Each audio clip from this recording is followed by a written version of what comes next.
We often find ourselves with many ambitions and desires, both short and long terms, and amongst the things that we do to try and achieve those goals is pray. But how exactly does prayer work?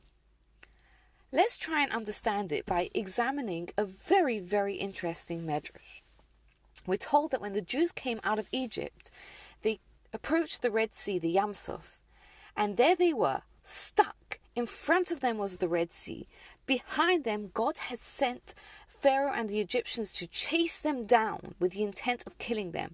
And on all sides were wild animals, also ready to kill them. And Chazal tell us that they prayed to God and that prayer was praiseworthy. Really? What was so praiseworthy about them praying in such a terrifying situation? They were seemingly with no way out.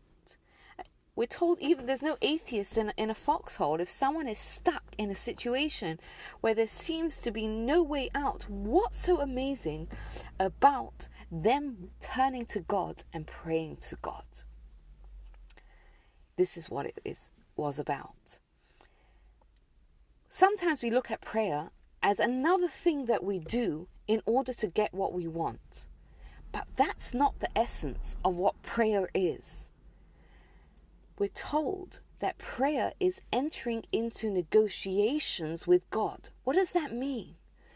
If someone has marketed a new product, let's say a new toothpaste, they are not going to go and sell it to a barber shop and try and make a deal with a barber shop because the barber shop has no interest.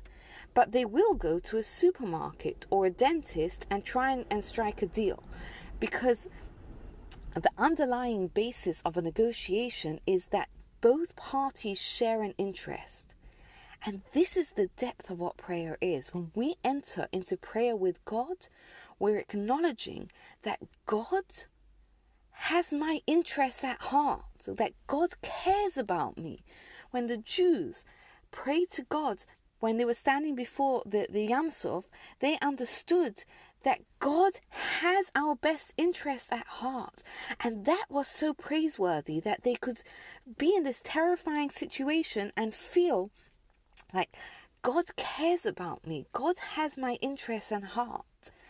And when we access prayer from this viewpoint, it's a powerful experience when we enter into prayer with God and we recognize that I'm not just asking God for what I want because that's just another way to get my wishes and desires, but to go and start from a point of understanding that Hashem, God, has my interests. He cares about me. That is a very powerful way to pray.